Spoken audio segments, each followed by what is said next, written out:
Welcome to Win the Day from Back to the Bible. I'm your coach, Pastor Nat, and today we're going to talk about keeping God's Word. Have you ever signed a code of conduct agreement for an employer? Virtually all jobs require someone to read the employee handbook and sign off on it.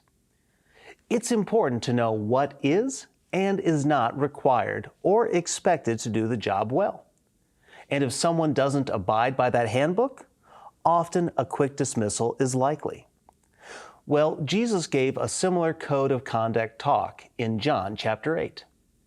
Let's pick up the conversation between Jesus and the Jewish leaders in John chapter 8, verse 48.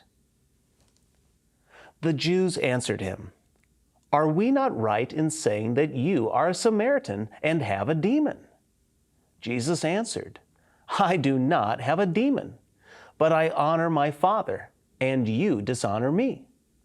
Yet I do not seek my own glory. There is one who seeks it, and he is the judge. Truly, truly, I say to you, if anyone keeps my word, he will never see death." The Jews said to him, "Now we know that you have a demon. Abraham died, as did the prophets, yet you say, if anyone keeps my word, he will never taste death. Are you greater than our father Abraham who died? And the prophets died. Who do you make yourself out to be?" In case you missed the last few days, Jesus has been dialoguing with the Jewish leaders about the true children of Abraham. And that's a very foreign concept for us today.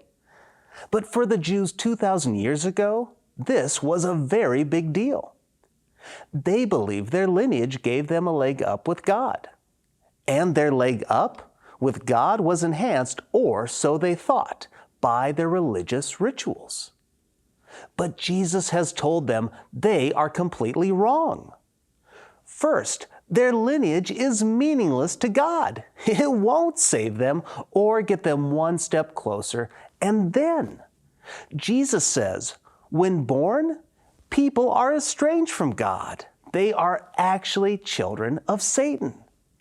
So you can see that Jesus has not read the book, How to Win Friends and Influence People. But Jesus didn't come to glorify himself. He came so that God would be glorified. He came so people would have peace with God. And then in verse 51, Jesus says, "If anyone keeps my word, he will never see death." In verse 31, Jesus says, "Remain in my word." This was his employee handbook talk. This idea is consistent throughout Jesus' teaching and the teaching of the Bible. When we become God's spiritual children through the works of Christ, we are a soul saved and a life changed.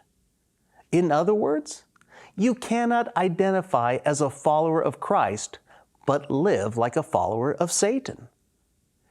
The process of life transformation is called sanctification, and it is truly a process. And it is powered by God's Spirit and built upon God's Word. This is what we call the power of 4.